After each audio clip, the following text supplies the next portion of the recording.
Hello and welcome to Mind, Body, Sleep, the podcast for anyone out there who wants to understand and recover from insomnia using a holistic perspective. I'm Beth Kendall, your host. Let's get started. Hello, everyone, and welcome back to the podcast. I am so super excited for today's episode because one of my closest friends and favorite humans, who also just happens to be a sleep coach, is with us today. Her name is Michelle Weil. Welcome, Michelle. Oh my goodness, what a warm welcome. Thank you for having me. It's so great to be here with you as well. I'm so excited. You can tell. We've been talking about this call for a while, and thanks so much for being here and finally working this out. But for any of the listeners out there not familiar with Michelle, we did an episode together way back when the podcast started. It's episode number 7. And it's called The Lighter Side of Insomnia. So do go and check that out. I'll link it up in the show notes for sure. It's a great episode. And Michelle talks a bit about her story. And right off the bat, I want to share Michelle's contact information and where you can find her, because you can learn a lot, even from her website. Plus, it has such a fabulous name, which is hopefulmind.com, right? Yeah, you got it. Yep. And I'll link that up in the show notes as well. But you can find Michelle at hopefulmind.com. And just to provide some context for today's episode and how it came to be, and the title of this is probably going to be Belief or Behavior, which comes first. This came through quite a while back during one of our many, many conversations when we were breaking down the concept of belief. And you said something along the lines of sometimes belief comes first and sometimes behavior comes first in terms of driving the recovery process. And I was like, oh, we have to talk more about that. So I don't even know for sure what you're going to say on this topic, but I'm just as interested as everyone else listening. So my goal today really is to soak up the wisdom of this concept and hear what Michelle has to say. So Michelle, why don't you first tell us, if you wouldn't mind expanding a little bit on this idea of belief, or how you see the role of belief in the recovery process? Sure. So thanks again for having me. And my intention for today is actually to gain from your wisdom, because I know you have so much experience on this as well. And so looking forward to swapping some of our stories today. But yeah, maybe to start off, we can just talk a little bit about, what is belief even? What does it mean to have a belief about something? And I always think about belief in the context of our thoughts, but specifically just that our beliefs come from the thoughts that we've had and believed many, many times, essentially, right? If we have a certain thought pattern and we've believed it and we've believed it again and again and again, over time, that becomes a belief that we have. So that's really, that's how I think about this. It's really all it is just a thought pattern you've had, not just you've had many times, but you've believed many times over. And then we sort of integrate that as part of our new belief system that can sort of begin to run in the background. And at that point, our beliefs can really start to inform our life. It can be the lens through which we are viewing our life. And at the same time, our life and our different life experiences can also impact and change our beliefs. So I really do see that it goes both ways, in the sense that our beliefs can certainly impact our life, but that our life can also impact our beliefs. Do you have experience? You have a bit of experience on that as well? Well, no, I love that. I love the bidirectionality of that. It's so true. And I like the idea of beliefs as kind of a thinking system, and just thoughts that we repeat over and over. And that is what starts to sort of create the blueprint of our reality. It's kind of becomes the map of our perception, so to speak. And, I think, and I bet you can really relate to this, where belief work in general kind of came on my radar was reading Bruce Lipton's Biology of Belief. Did you read that? Oh, yes. It's a good one for all of you out there. It's a great book. It is a great book. And I loved that it really showed us the power of epigenetics, but that it is really, and that we're not victims of our, genetics, that our beliefs have the power, have a lot of influence on how we drive our genetics in both directions. So yeah, beliefs play a significant role, I think, in our lives for sure. Oh, hugely. And I mean, I'm sure you've had a similar experience in coaching where we start to see a lot of really similar belief systems come up with the people that we're working with that, again, remind me very much of myself when I was going through insomnia, right? Some really classic, very normal beliefs such as, well, what if I never recover? Or the belief of I will never recover. Other people can, but I can't. Things like that are so common that come up that you can tell is a belief system. It's a thought pattern that someone's been buying into probably for a long time. And I know what that feels like. It can feel like truth. And I think that's the hard part about our beliefs is they really do feel like the truth as opposed to a thought pattern that we have been buying into for a long time, which is a big difference. Oh, yes, that's huge. I mean, I think that's what ultimately sort of shattered the structure of insomnia for me, was realizing that it really truly was my belief in my broken brain that had been propping up insomnia the whole time. And when that belief sort of came to the forefront and showed itself, and I saw it for what it was, and I realized there was never anything broken or wrong with me. It was my belief that there was, that was ultimately what was creating the thinking system of insomnia, so to speak. So yeah. And all the beliefs that you mentioned, are such common beliefs for all of us that have been through insomnia. And yeah. So, I mean, how does behavior factor into this? Well, I think that a lot of the times we can start to think that we need to have a certain positive belief or set of beliefs in order to recover from insomnia. For example, it could be tempting to think, well, I really need to believe that I'm going to recover, or I really need to believe I'm going to feel great again. I'm going to sleep really well, all these things in order to recover. It's not really true. We don't need to go into the recovery process with these really strong, like positive, uplifting beliefs.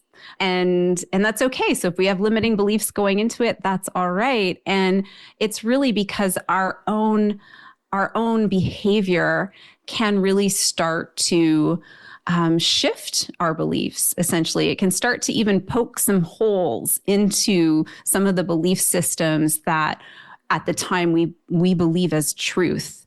And we can start to see, well, wait a minute, maybe that's actually not the truth.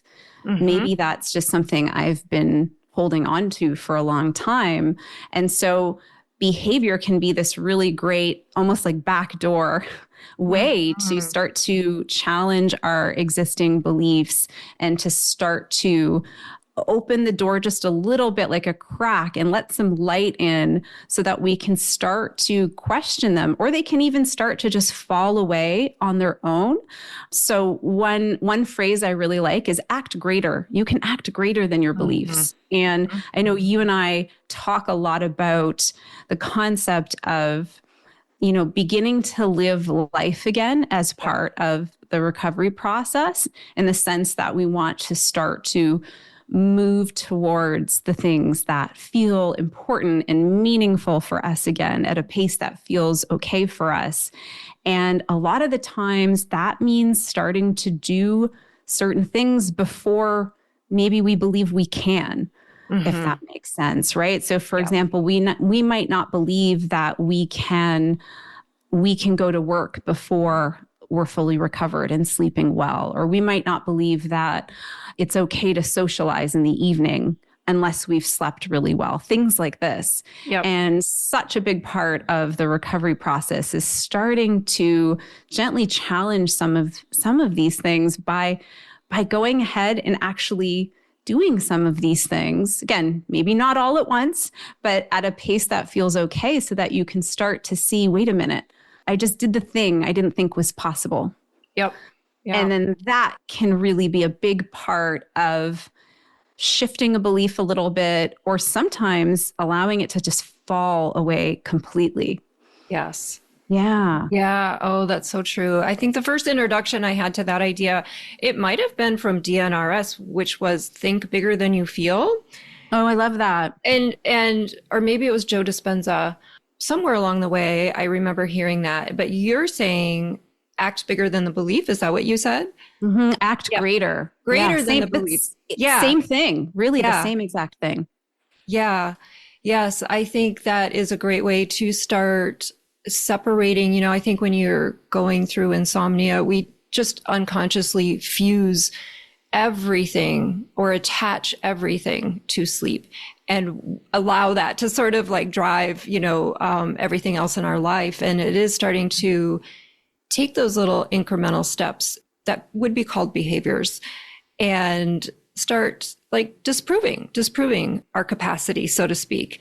And that's what ultimately builds capacity, right? Exactly. One thing that came to me as you were sharing this is even a really small shift in language can help with this.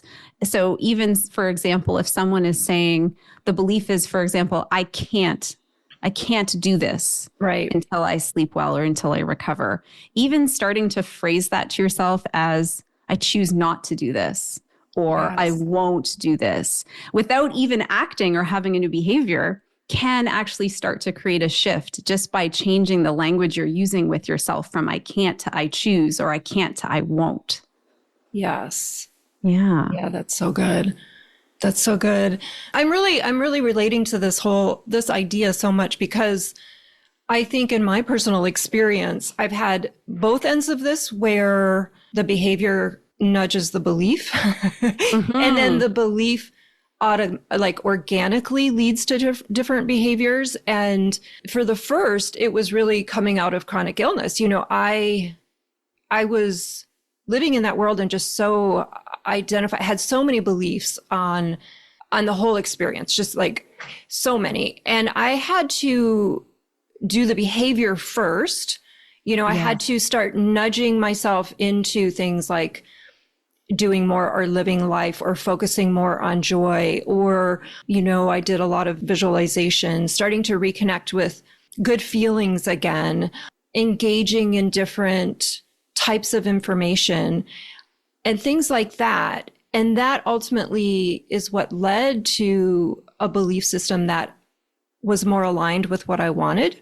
And then with insomnia, having gone through that experience, I think the belief or a lot of the core beliefs that I hold now around resiliency and our innate ability to sleep, to heal, those kinds of things, they were kind of already more grounded in me. So then Mhm. the behavior changed more automatically or more organically, but that these two really do work together. They're two sides of the same coin.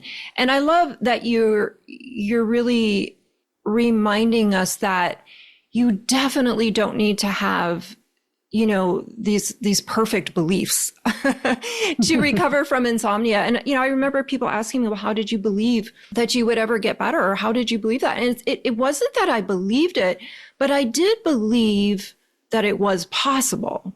Mhm. And I think that word possible is a nice bridge. I believed it was possible, and that was enough. I didn't know what was going to happen, but that word, I believed in what was possible, definitely was a nice bridge.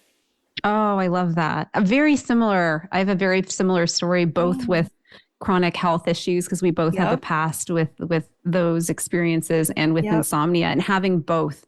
There were times where I would have a certain belief, and then that would drive a certain experience or behavior that would be yep. supportive of that belief.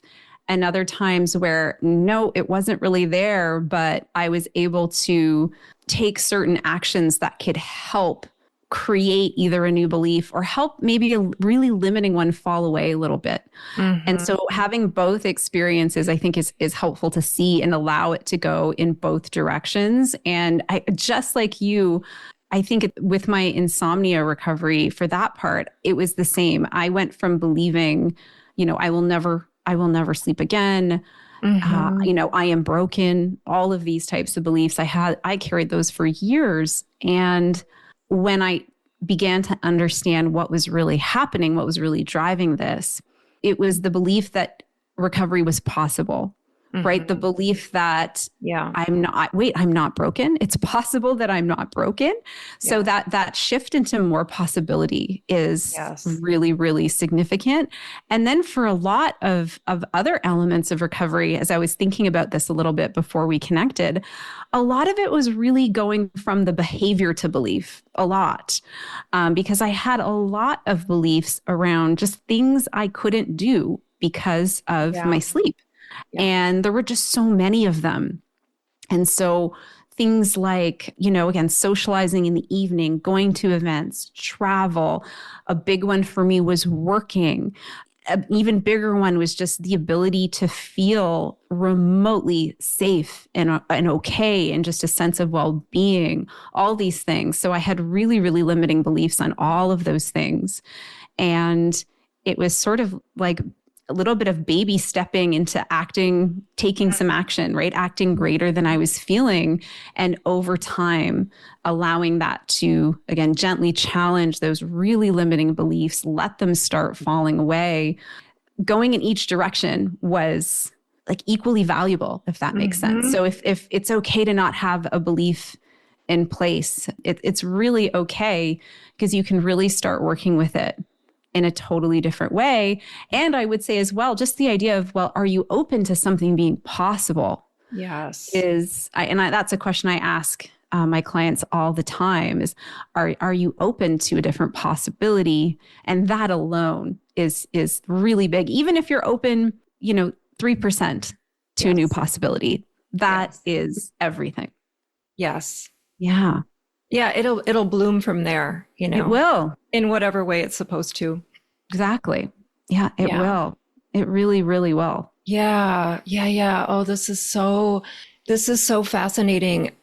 What do you think? Are there things that people can do that are listening, that would like to explore maybe how to work with this? I think, I always think like working with a coach on these kinds of things is sometimes the fastest way to do this work, because it can be hard to see your own blind spots sometimes, Definitely. The brain, it just naturally wants to kind of try and delete anything that doesn't align with a current belief system, so sometimes it's helpful to have another person say something like that. Are you just a little bit open to the possibility that XYZ? But I think that you can do this kind of change work on your own as well. Definitely. And if that were the case, how would you recommend people do that? Good question. I would start with elevating awareness around the limiting beliefs that are really present and can be really driving a lot of emotional pain, a lot of sometimes limiting behaviors.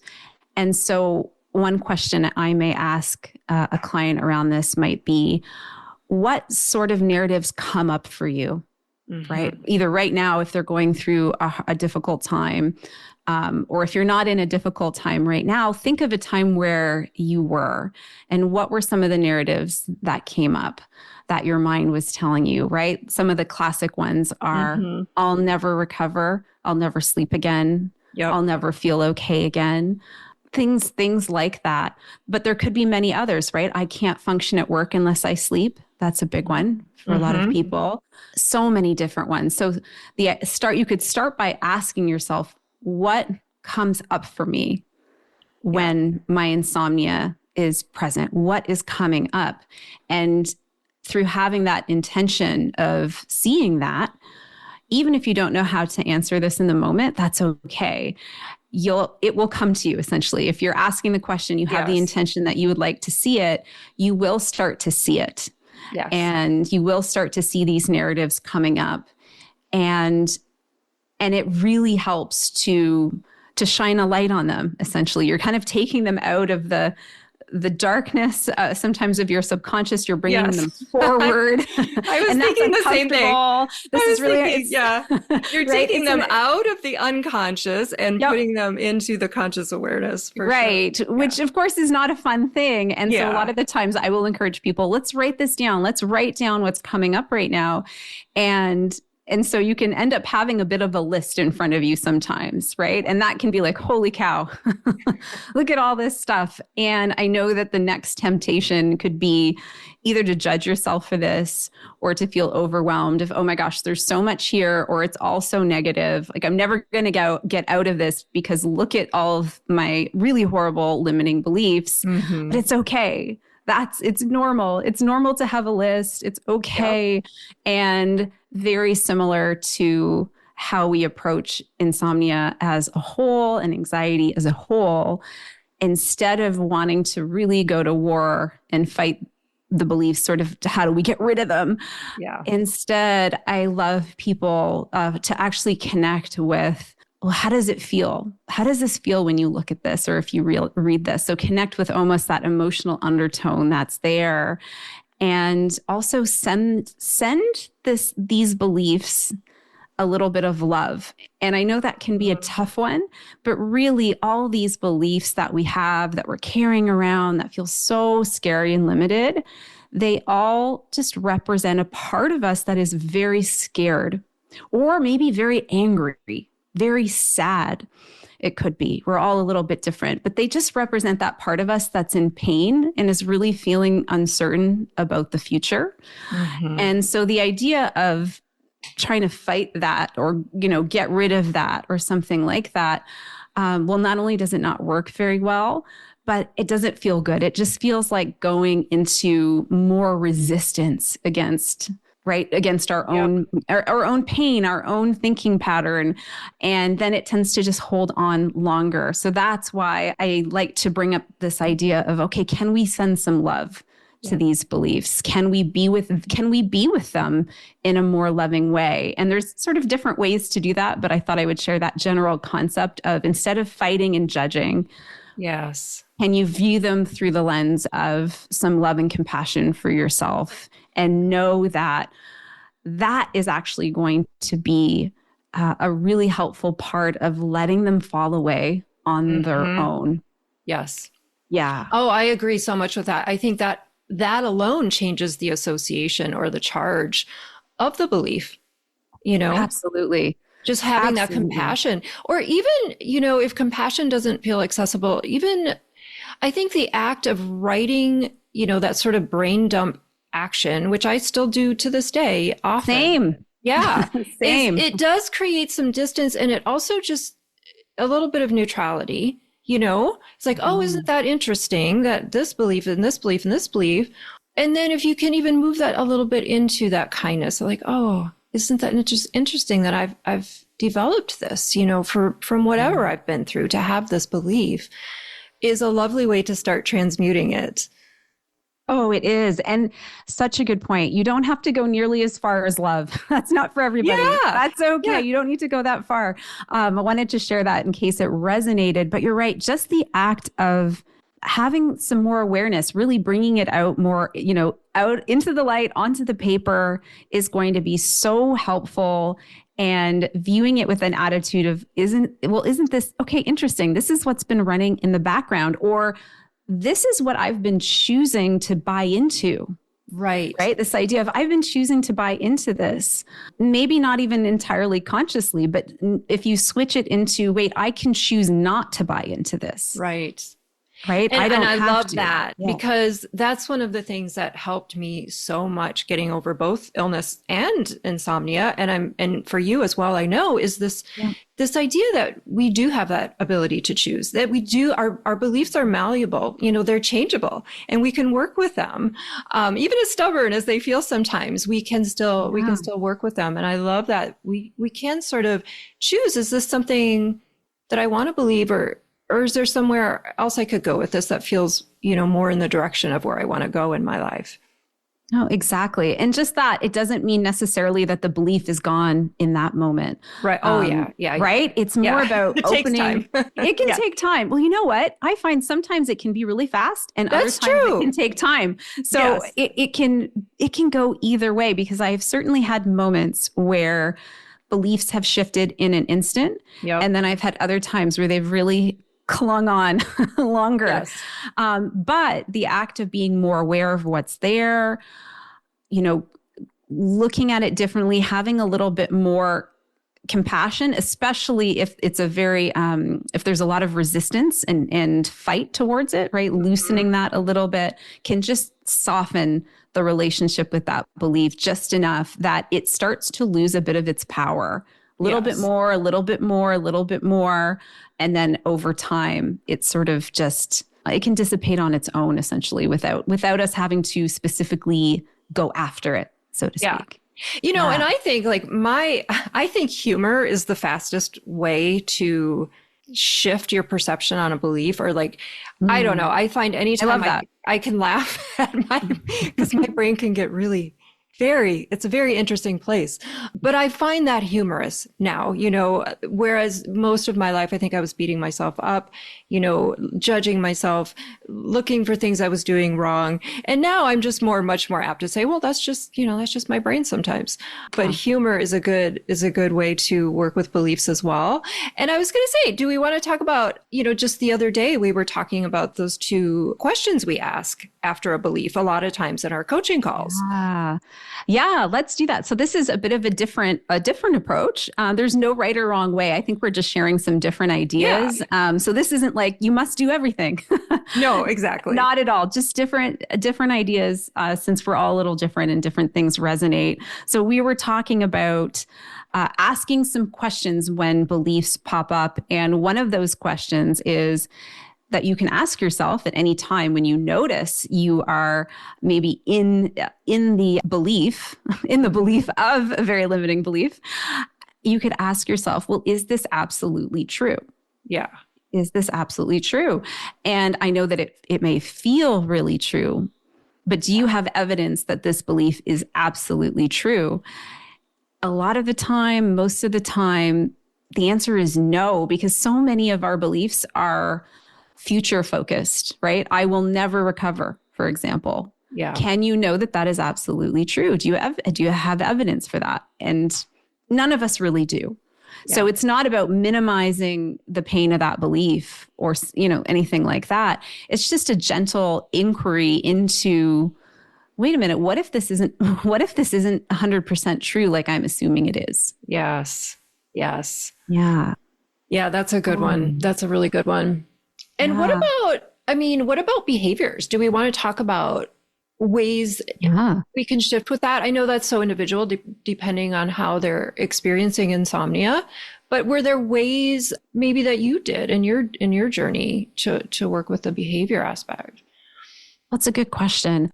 Oh gosh, several different ways. I think one of the common themes was for me to move a little bit slowly. So for example, if I had a belief around, let's go with the ability to work, because in the last year to year and a half of my insomnia, I had stopped working, and I at some point actually believed that I could not work again. Mm-hmm. So what started off as a very well-intentioned, I'm going to stop working so that I can really put all of my time and effort into insomnia recovery, like so many people. It's such a good intention. It wasn't helpful or supportive for me. And over time, what ended up happening was the belief, I'm not able to work anymore. Yeah. And so that was one of my biggest, hardest belief systems and to work with. And so for me, it was very much overcoming that belief was very much behavior before belief. And it actually did involve slowly beginning to work again. And for me, that happened to look like going into coach training. That happened to look like beginning to coach people. None of that was planned, but it was also intimidating because I thought, well, again, this wasn't part of the plan to do any of this. And can I do it? How is this going to go? So in a way, it was obviously a great thing. And it was a new career and all of this wonderful stuff. But at the time it was scary. Yes, it was intimidating. Yes. I didn't really know. And so it was just through the act of starting to do it. And then I just noticed more and more. I would just do it more and more. Okay, a little bit more, a little bit more, a little bit more. And I noticed that I started to build a belief that I could. Yeah. I started to build more confidence around myself and my ability to work, even if I had had a hard night. Oh, interesting. I can I can still be really productive. I can still help people. I can still feel functional. I can, all of these things. So I really had to start experiencing that and going through, again, that shift in behavior, choosing to take some new action, even though I was scared. I was scared. I was nervous. I was entering the unknown, a new career, eventually entrepreneurship, all the things. So, but it absolutely shifted that belief over time. So that was I think that was a big one for me. Do you have one that you can think of that was similar, where it was really much more about the behavior piece that was leading into a new belief for yourself? I think for insomnia, it was very much the same. It was a little bit more in the participating in life, in the experiential aspect of living life.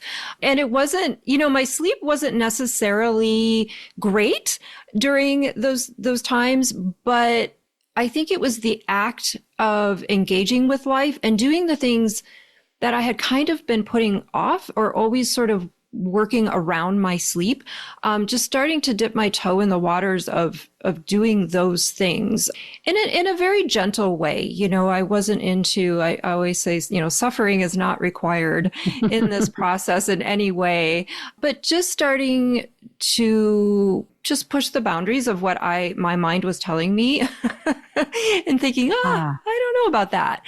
So very much the same in that regards with insomnia, but with illness, when I was coming out of that, it took shape more along the lines of the information I was exposing myself to and really starting to put some thought and consideration in how I wanted to curate that.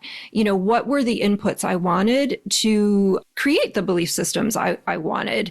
And so a lot of times, that meant giving up researching what was wrong with me instead engaging with content that was showing me what was right with me. So, moving away from the fixing myself and into the creating of what I wanted. And so it meant following new people. It was the introduction of Bruce Lipton and Joe Dispenza and all of these people that have, I think, very empowering teachings, Zach Bush. Yes. Zach Bush was a huge influence on me and his connection to nature and that we are nature and that we're healing machines. And I think all those people really, that was the beginning of my cultivation of my core beliefs now that I hold now. And I think it was because it was so different than the way I had been engaging with information. It was prior to that, it was just all what I didn't want, basically, it was all sickness or, not sleeping or just Facebook groups of people, that it just wasn't moving me in the direction I wanted. So that was kind of how the behavioral aspect took shape for me. Yeah, that's really powerful. And that's such a good point that we can also begin to choose. Mm-hmm. Wait, what do I want to choose for myself? With this, what do I want to choose to believe? What serves me the most? Yep. I think that's so incredibly powerful, and also makes me think of how, as we're going through recovery, some of the behaviors that we can be doing, we may not even realize, but we could be unintentionally driving or supporting beliefs that are not helpful to us. Yeah. Or one way I like to say that is sometimes we are unintentionally adding a lot of fear to fear, because you were talking about how you shifted the content you were listening to on purpose because you were in a place where you were wanting to consciously move in the direction of some different beliefs. Yep. And I think that's really powerful. But even realizing, okay, wait a minute. What are the things that I could be doing right now that could be strengthening a limiting belief that is not serving me? What are the things I could be doing right now that are unintentionally adding a lot of fear to fear, things like that? Because that's going to be really powerful too. So in part, it's, we've been talking about how to help these, really limiting beliefs fall away or to choose ones that feel better. We can also talk about what are the things that we're doing that are actually strengthening these limiting beliefs that we may not want, if that makes sense, because that tends to be a piece of the puzzle for most of us as well. And I was the same. There would be things that I would be listening to or following, or you may be a part of certain groups that are maybe really, really focused only on symptoms, as an example. Yeah. That could be maintaining your belief that you are very broken. Things like that can be sort of coming into play, that are maybe a little bit less obvious, but they're there, if that makes sense. Yeah, it does. Well said. I think that we'll always find whatever we're looking for. So we have to be it. And this is where the awareness, the skill of awareness and building that awareness muscle a little bit. I think it kind of all starts there, just noticing, sometimes just noticing, oh, is this something I really want? Because sometimes these behaviors get so automatic, that we don't really even notice. So yeah, I think that we can unintentionally reinforce, whatever we're looking for sure. Oh, in such a big way. And I think a really helpful way to look at that is asking yourself or noticing, well, how do you feel during that? How do you feel? Yes. Right. Yes. And I think we can ask that question more, and you'll start to see, oh, wait a minute, I really don't feel good after that. I feel much more scared after that, for example. Yep. And I know that one thing that just came to me as you were sharing that, which I never think to mention, it's just not top of mind. But one of the things that I really shifted on purpose during my recovery process, very similarly to you, was I really shifted the content that I was listening to in a big way. Yeah. I really started to notice how things were making me feel. And I remember always trying to start the day listening to content that allowed me to feel uplifted in some way. Yeah. And it was something I was doing pretty much every single day, whatever it might have been. And it was always with this intention of wanting to feel in some way uplifted. Now, the word uplifted can mean something different depending on what your starting point is, right? Mm-hmm. So feeling more uplifted could be feeling more neutral. That's uplifted if you're feeling really in a lot of pain, for example. But just beginning to notice, what are the inputs? What are the things that I'm taking in that are making me feel reinforcing maybe that old storyline of I'm broken in some way. Unfortunately, a lot of the sleep content out there is really, kind of reinforcing of that. So what are the things that I'm doing that are really reinforcing that? And what are the things I can replace that with that either have nothing to do with this and I just enjoy it, or they're going to feel in some way uplifting? Mm-hmm. Yeah. I love that you brought up just the somatic aspect of just noticing how you feel when you're engaging with whatever you're doing. That and it's taken me this long in my life to even make that connection with myself. Same. Just noticing, because it's like people if they're not sure, I would notice how it makes you feel. If you can tap into that and just notice that a little bit, it'll kind of give you, kind of tell you what you need to know. And I think sometimes with these types of shifts or behaviors, there can be when we're more intentional about it, because I know for me, the researching, I was such a researcher. I mean, oh my goodness, it's interesting because now I'm not at all. I'm just not. I'm not at all. But back then, it was almost like a compulsion. It was I just had to research and find the answer and get to the bottom of it and know, at least read or learn everything I needed to know to understand it. And when I first started kind of pulling myself away from that intentionally, that can come with some discomfort. So sometimes the discomfort, if you're discomfort, it's only because, you're kind of changing an automatic loop. You're taking yourself off automatic, and that can be like any habit. It can be a bit uncomfortable at first, but, ultimately the intention becomes, wherever we shift to, that becomes the new automatic. And then if I were to now say, go back into researching mode, I remember I had some health thing come up a while back, and I think I was going down the research, and you're like, don't do it. You're like, don't do it. Step away from Google. Step away. I was like, oh, maybe I just need to look up this. And you're like, don't do it. Don't do it. From one researcher to another. Yep. Don't do it. And, so now my automatic is to not do it, and to do it, I think I would get a little voice in my head saying, probably not going to help you out too much. So yeah, that's a great conversation. Oh, I was the same. As you know, the depths of research that Yeah. I think you and I could have made careers out of Oh, yeah. researching health. And absolutely. It also makes me think that that idea of how do you feel is also Yeah. an indicator of which beliefs could be active in this moment as Mm. well. So one way to check in if people think, well, I don't even know what's there, or how do I know if a particular limiting belief is even here right now? Checking in with how you feel Yeah. can be a really simple way to know if that's the case. Yeah. Yeah. Yeah. I love that. Yeah. Well, I think that is a wonderful place to wrap up this wonderful episode, Michelle. I really, really appreciate you coming on. I love you so much. You are a great friend, a great coach, and I hope you come back and see us and talk to us again. Oh, I love you too. I'm blushing and I'm just so happy to be here and love coming back anytime. Thank you so much for having me. Yes. And again, it's hopefulmind.com, everyone. Thanks for joining us today. I'm Beth Kendall. This is the Mind, Body, Sleep podcast. Be well. Thanks for being here today. If you love what you heard on today's episode, don't forget to hit the like button and subscribe to the podcast. And if you need more support with your sleep, join me in the Mind Body Sleep Mentorship. This 3-month one-on-one program will transform your relationship with sleep so you can get back to living the life that you love, free from the fear of not sleeping. Head on over to bethkendall.com for more details. I'll see you next time.